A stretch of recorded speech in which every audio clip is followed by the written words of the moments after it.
Hello students, welcome to T-SAT. ఇవాళ మనం August 2025కు సంబంధించినటువంటి ఇంపార్టెంట్ ఇంటర్నేషనల్ ఇష్యూస్ గురించి తెలుసుకుందాం.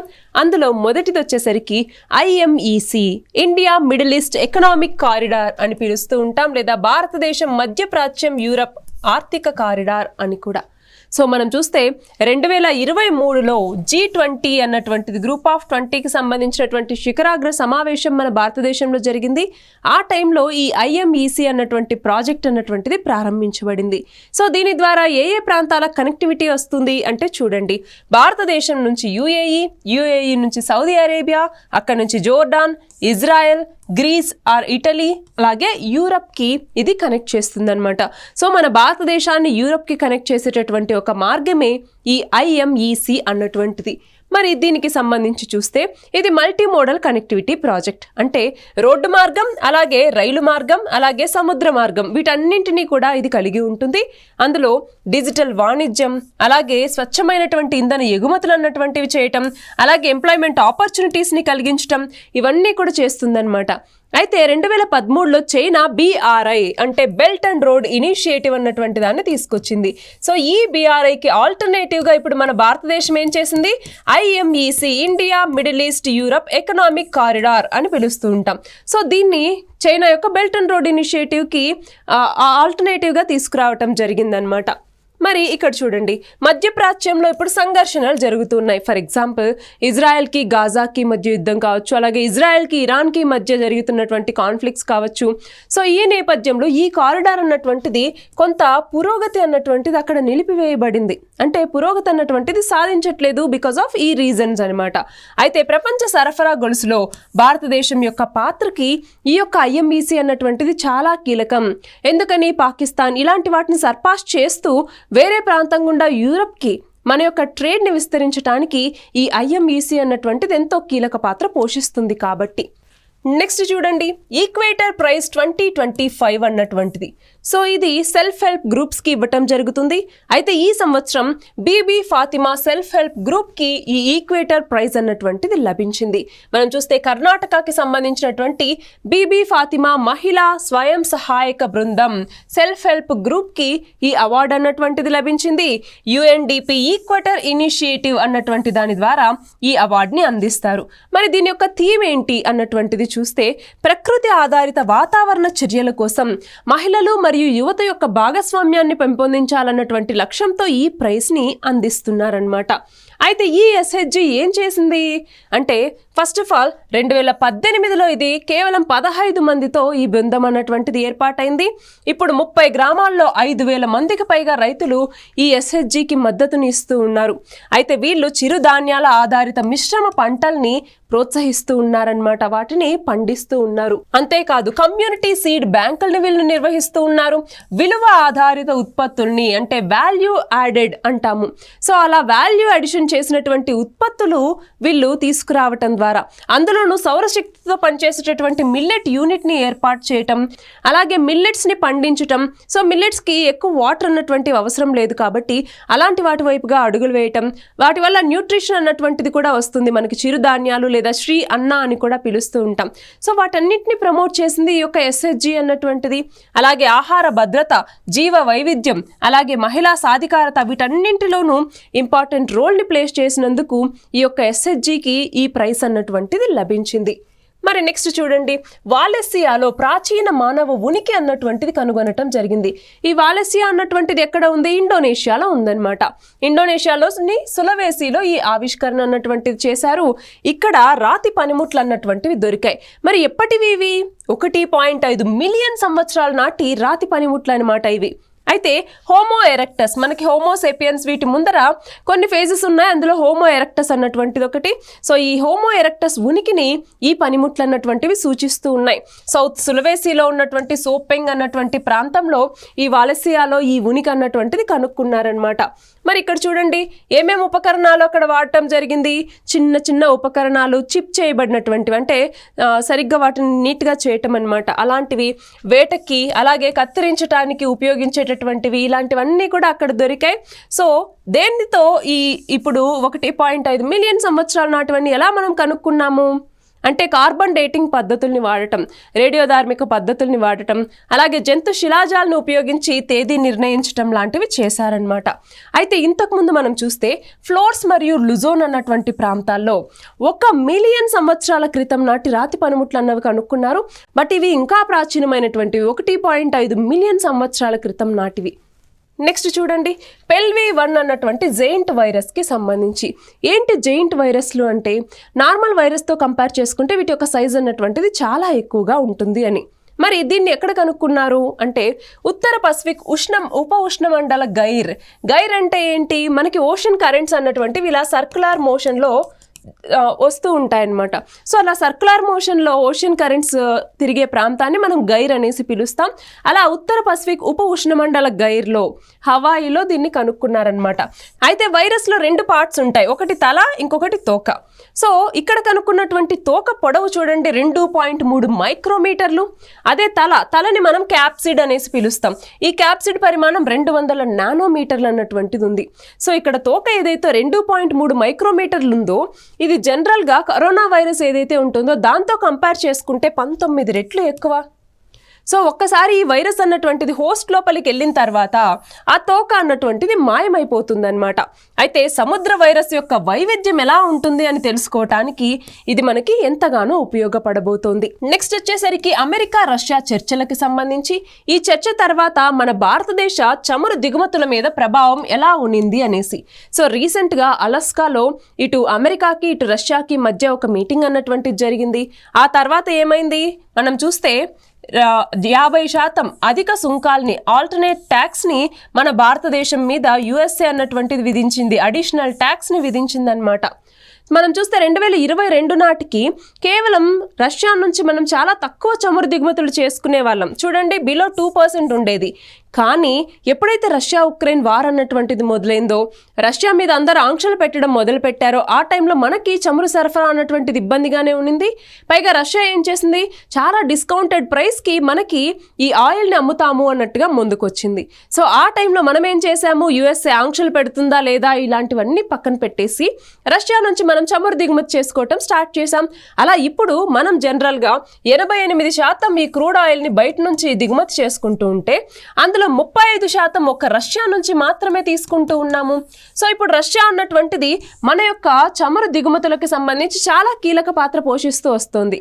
అయితే యుఎస్ఏ ఏమనింది, మీరు రష్యా నుంచి కనుక చమురు దిగుమతి చేసుకుంటే మీ మీద ఆంక్షలు అన్నటువంటివి ఇంకా పెరుగుతాయి అన్నట్టుగా ఆగస్టు స్టార్టింగ్లో 25% అడిషనల్ ట్యాక్స్ని వేసిందనమాట.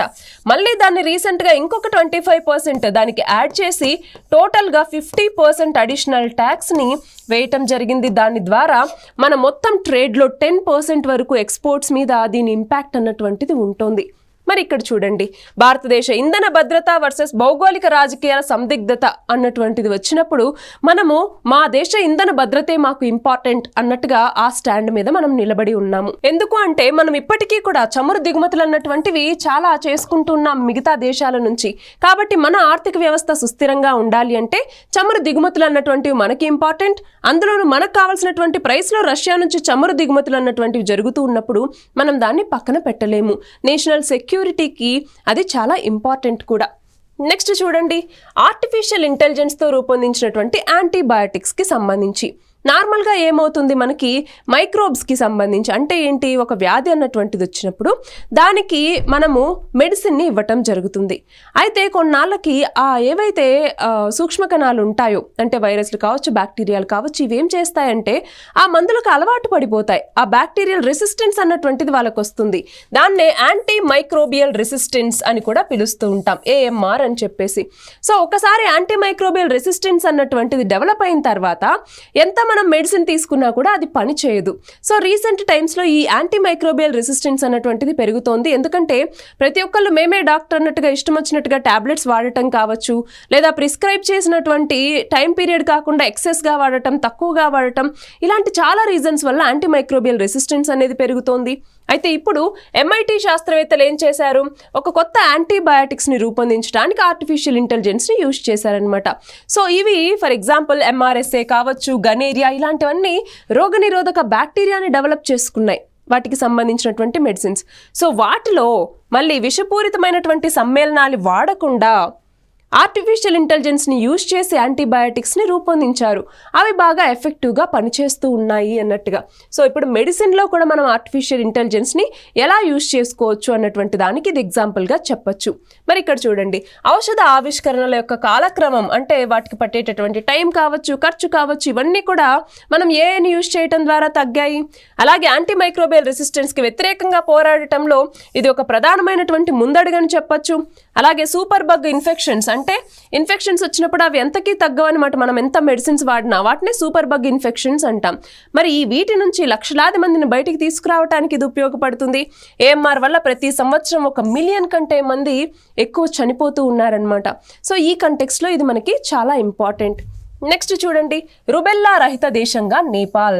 రుబెల్లా లేదా దీన్ని జర్మన్ మీజల్స్ అని కూడా పిలుస్తూ ఉంటాం అనమాట. అయితే WHO 2025లో నేపాల్ని రుబెల్లా రహిత దేశంగా ప్రకటించడం జరిగింది.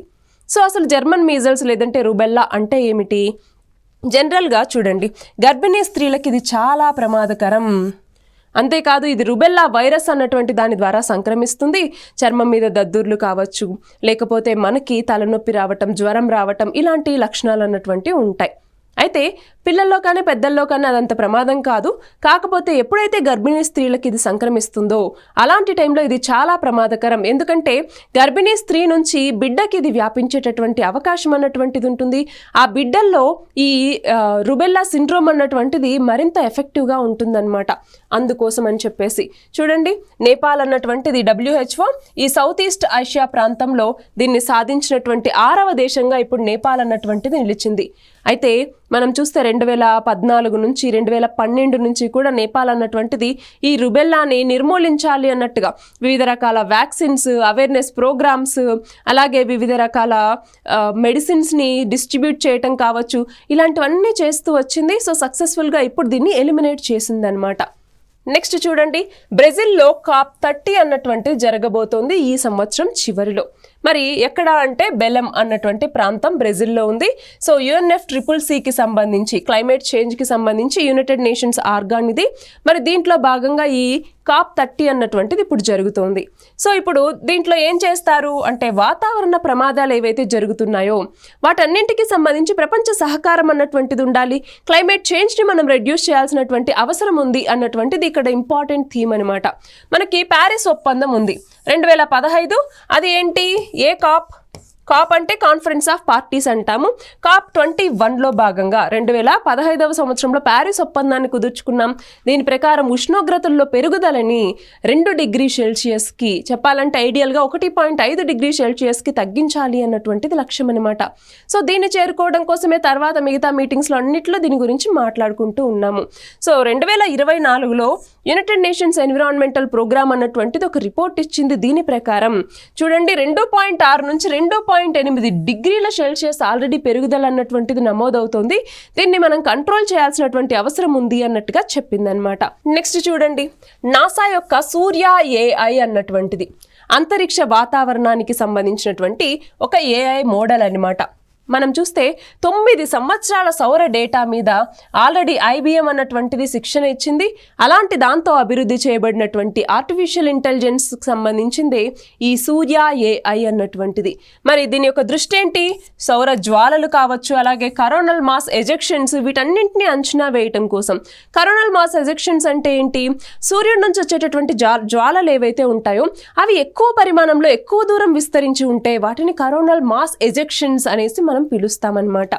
అయితే ఇక్కడ చూడండి, ఈ కరోనల్ మాస్ ఎజెక్షన్స్ అనేవి ఇటు ఉపగ్రహాలు, విమానయానం, GPS, పవర్ గ్రిడ్స్ వీటన్నింటినీ దెబ్బతీసేంత కెపాసిటీని కలిగి ఉంటాయన్నమాట. మన యొక్క ఎర్త్ మ్యాగ్నెటిక్ ఫీల్డ్లోకి చొచ్చుకొని వచ్చి మరి వీటి మీద ఇంపాక్ట్ చూపించగలవు. సో అంత ఇంపార్టెంట్ ఈ కరోనల్ మాస్ ఎజెక్షన్స్ అన్నటువంటివి. సో వీటి గురించి అధ్యయనం చేయడానికి ఈ సూర్య AI అన్నటువంటిది ఉపయోగపడుతుంది. అలాగే ముందస్తు హెచ్చరికల్ని ఖచ్చితంగా అందించడానికి ఉపయోగపడుతుంది. ఆధునిక మౌలిక సదుపాయాలని రక్షించడానికి, మన క్రిటికల్ ఇన్ఫ్రాస్ట్రక్చర్ని రక్షించడానికి కూడా ఇది ఉపయోగపడుతుందన్నమాట. నెక్స్ట్ చూడండి, ఇరాన్ యొక్క సస్టైనబుల్ పవర్ 1404 అన్నటువంటి నేవల్ డ్రిల్కి సంబంధించి. సో ఏం చేసింది, ఇరాన్కి అలాగే ఇజ్రాయెల్కి మధ్య రీసెంట్గా కాన్ఫ్లిక్ట్ అన్నటువంటి జరిగింది. ఆ కాన్ఫ్లిక్ట్ తర్వాత ఇరాన్ ఈ యొక్క నేవల్ డ్రిల్ని చేపట్టడం జరిగింది. ఎందుకంటే మా శక్తి సామర్థ్యాలు ఇవి అనేసి ఇజ్రాయెల్కి తెలియజేయటం కోసం, సింపుల్గా చెప్పాలంటే. ఎక్కడ, ఒమన్ గల్ఫ్ మరియు ఉత్తర హిందూ మహాసముద్రంలో దీన్ని చేపట్టారనమాట. నెక్స్ట్ చూడండి, యుద్ధ నౌకల నుంచి ప్రయోగించేటటువంటి క్షిపణి ప్రయోగాలను ఇందులో చేపట్టారు. పోరాట సంసిద్ధతని మెరుగుపరచడం జరిగింది. వైమానిక రక్షణ అలాగే అణుస్థావరాల మీద ఇజ్రాయెల్ దాడులకి ప్రతిస్పందనగా ఈ యొక్క నేవల్ డ్రిల్ని చేపట్టింది ఇరాన్ అన్నటువంటిది. నెక్స్ట్ చూడండి, గాజాలో కరువు సంక్షోభం అన్నటువంటిది వచ్చింది అన్నట్టుగా యునైటెడ్ నేషన్స్కి సంబంధించినటువంటి ఒక సబ్ బాడీ అన్నటువంటిది డిక్లేర్ చేసింది, ఐపీసీ అన్నటువంటిది. సో ఏమైంది అంటే, ఆల్రెడీ గాజాకి ఇజ్రాయెల్కి మధ్య వార్ అన్నటువంటిది జరుగుతుంది. అప్పుడప్పుడు బ్రేక్స్ అన్నటువంటివి ఇచ్చినా పీరియాడికల్గా వార్ అన్నటువంటిది జరుగుతూనే ఉంది. దాంతో గాజాలో ఒక చోటు నుంచి ఇంకొక చోటికి మైగ్రేట్ అవుతూ ఉన్నారు, మళ్ళీ అక్కడికి వస్తూ ఉన్నారు. వాళ్ళకి సరైనటువంటి తిండి దొరకట్లేదు. హ్యుమానిటేరియన్ ఎయిడ్ని కావాలనే ఇజ్రాయెల్ అన్నటువంటిది కట్ చేస్తోంది. సో వీటన్నింటి నేపథ్యంలో అక్కడ కరువు పరిస్థితులు అన్నటువంటివి ఆల్రెడీ నెలకొన్నాయి. దాదాపు 6 లక్షల మంది ఇప్పుడు కరువుని ఎదుర్కొంటూ ఉన్నారు అన్నట్టుగా ఈ సంస్థ అన్నటువంటిది చెప్పింది. చూడండి, 2025లో అత్యంత దారుణమైనటువంటి మానవతా సంక్షోభాల్లో ఈ గాజాలో వచ్చినటువంటి కరువు కూడా ఒకటి అన్నట్టుగా చెప్పిందనమాట.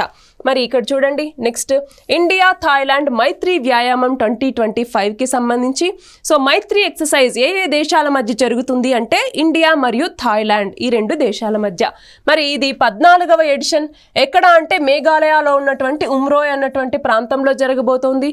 సో దీని యొక్క ఉద్దేశం ఏంటి అంటే, సెమీ అర్బన్ భూభాగంలో ఉగ్రవాదాన్ని నిరోధించాలి. అలాగే మనం చూస్తే ఏదైతే 2 దేశాల మధ్య కోఆపరేషన్ అన్నటువంటిది ఉంటుందో దాన్ని మరింత ఎన్హాన్స్ చేసుకోవాలి. వీటి లక్ష్యంతో దీన్ని నిర్వహిస్తూ ఉన్నారనమాట. యుఎన్ మ్యాండేట్ ఫ్రేమ్వర్క్లో భాగంగా దీన్ని నిర్వహిస్తూ ఉన్నారు. నెక్స్ట్ చూడండి, 2006లో ఇది వార్షిక డ్రిల్గా ప్రారంభమైంది. సో ఇది ఇప్పుడు ఏమైంది, మరింతగా పెంపొందించుకుంటూ వస్తూ ఉన్నారు. ఉమ్మడి కార్యాచరణ అన్నటువంటిది చేపడతారు. భారత్ అలాగే థాయిలాండ్ మధ్య రక్షణ సంబంధాలని బలోపేతం చేసేలాగా ఈ డ్రిల్ అన్నటువంటిది ఉపయోగపడుతుందన్నమాట. నెక్స్ట్ చూడండి, నేపాల్ ఇంటర్నేషనల్ బిగ్ క్యాట్ అలయన్స్లో చేరిందనమాట. ఇంటర్నేషనల్ బిగ్ క్యాట్ అలయన్స్ అన్నటువంటిది ఏంటి అంటే, మనకున్నటువంటి 7 బిగ్ క్యాట్స్ ఏవైతే ఉంటాయో ప్రపంచవ్యాప్తంగా వాటిని కాపాడుకోవాలి అన్నటువంటి ఉద్దేశంతో ప్రధాని మోదీ 2023లో దీన్ని ప్రపోజ్ చేశారనమాట. So International big cat alliance అన్నటువంటిది అప్పుడు స్టార్ట్ అయింది. సో దాంట్లో ఇప్పుడు నేపాల్ అన్నటువంటిది చేరింది. మరి ప్రధాన కార్యాలయం అన్నటువంటిది మన భారతదేశంలోనే ఆమోదించబడింది 2024లో ఏర్పాటు చేయాలి అని చెప్పేసి. మరి ఇక్కడ చూడండి, ఈ 7 బిగ్ క్యాట్స్ని సంరక్షిస్తారు. ఏమేంటి, పులి, సింహం, చిరుత, మంచు చిరుత, అలాగే జాగ్వార్, పూమా, ఇలాంటి మొత్తం 7 బిగ్ క్యాట్స్ని ఇక్కడ సంరక్షించడం జరుగుతుంది. మరి నేపాల్కి సంబంధించి చూస్తే మంచు చిరుత, పులి, చిరుత పులి ఇలాంటివన్నీ కూడా నేపాల్లో ఉన్నాయన్నమాట. సో వీటి సంరక్షణలో భాగంగా ఇప్పుడు ఇంటర్నేషనల్ బిగ్ క్యాట్ అలయన్స్లో నేపాల్ అన్నటువంటిది జాయిన్ అయ్యింది. చూడండి, మొత్తం 90కి పైగా సభ్య దేశాలు ఉన్నాయి. మరి ఇందులో సాంకేతిక, ఆర్థిక వనరులను అందిస్తాయి. ప్రపంచ పర్యావరణ భద్రతని బలోపేతం చేసేలాగా ఈ యొక్క ఇనిషియేటివ్ అన్నటువంటిది ఉపయోగపడుతుంది. మరి ఇక్కడ చూడండి, నెక్స్ట్ డాక్టర్ రాజీవ్ రంజన్ని ఎన్డీబీ నేషనల్ డెవలప్మెంట్ బ్యాంక్ అన్నటువంటిది నియమించడం జరిగింది. నేషనల్ డెవలప్మెంట్ బ్యాంక్ లేదా బ్రిక్స్ బ్యాంక్ అని కూడా పిలుస్తూ ఉంటాం, బ్రిక్స్ బ్యాంక్.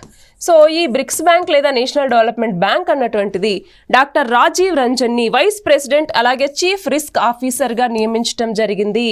మరి ఈయన ఇంతకుముందు ఆర్బీఐలో పనిచేసినటువంటి వ్యక్తి. అలాంటి వ్యక్తిని ఇప్పుడు ఈ ఎన్డీబీలో జాయిన్ చేశారనమాట. మరి ఇక్కడ చూడండి, ఐఎంఎఫ్, ప్రపంచ బ్యాంక్, అలాగే G20, BIS, FSB వీటన్నింటితోనూ ఈయన వర్క్ చేయటం జరిగింది. మరి ఇక్కడ చూస్తే భారతదేశం ఈ నేషనల్ డెవలప్మెంట్ బ్యాంక్లో 7.5 బిలియన్ల ప్రాజెక్టు పోర్ట్ఫోలియోని కలిగి ఉంది. అంటే చైనా తర్వాత అతిపెద్ద దేశం ఏది అంటే మన భారతదేశమే ఈ యొక్క ఎన్డీబీకి సంబంధించి. మరి వివిధ రకాల ప్రాజెక్టులను చేపడుతూ ఉన్నారు. స్థిరమైనటువంటి అభివృద్ధికి, హరిత వృద్ధికి ఈ నేషనల్ డెవలప్మెంట్ బ్యాంక్ అన్నటువంటిది మద్దతు ఇస్తూ ఉంది. చాలా వరకు ఫండ్స్ అన్నటువంటివి అలొకేట్ చేస్తూ ఉంది కూడా. నెక్స్ట్ చూడండి, 2030 కామన్వెల్త్ క్రీడలకి మన భారతదేశం ఆతిథ్యం ఇవ్వబోతుంది. ఎక్కడ అంటే, ఇంతకుముందు మనం ఫస్ట్ ఆఫ్ ఆల్ చూడాలి, కెనడా అన్నటువంటి దీనికి ఆతిథ్యం ఇవ్వాలి. బట్ కెనడా డ్రాప్ అయిపోయింది. దాని తర్వాత భారతదేశం ఈ ఆతిథ్యం ఇస్తాము అన్నట్టుగా అడుగుతోంది. ఒకవేళ ఇస్తే అహ్మదాబాద్లో ఉంటుంది. సో ఇది గమనించాలి. కెనడా ఈ బిడ్ని ఉపసంహరించుకుంది. ఎందుకంటే అహ్మదాబాద్ ప్రపంచవ్యాప్తంగా చూసుకుంటే క్రీడా మౌలిక సదుపాయాలు అన్నటువంటివి అహ్మదాబాద్లో ఉన్నాయి. For example Narendra Modi stadium అన్నటువంటిది 2020లో ప్రపంచ కప్ ఫైనల్కి ఆతిథ్యం ఇచ్చింది. అట్లానే సర్దార్ పటేల్ స్పోర్ట్స్ ఎన్క్లేవ్ అన్నటువంటిది ఉంది. సో ఇవన్నీ ఉన్నాయి కాబట్టి అహ్మదాబాద్లో ఈ క్రీడల్ని నిర్వహించేటటువంటి అవకాశం అన్నటువంటిది ఉంది. అలాగే చూడండి, భారత ఒలింపిక్ సంఘం అన్నటువంటి దీనికి మద్దతు ఇచ్చింది. అలాగే భారత ప్రపంచ క్రీడా ప్రతిష్టను పెంపొందించడానికి కూడా ఇది మనకి ఉపయోగపడుతుంది అనేసి చెప్పొచ్చు. ఒకవేళ ఇది విజయవంతమైతే 2010లో ఢిల్లీలో జరిగిన తర్వాత 2వ కామన్వెల్త్ క్రీడలు మళ్ళీ మన భారతదేశంలో జరుగుతున్నట్లు అవుతుందన్నమాట. ఇవి ఆగస్ట్ 2025కి సంబంధించినటువంటి important international current affairs. All the very best and thank you very much.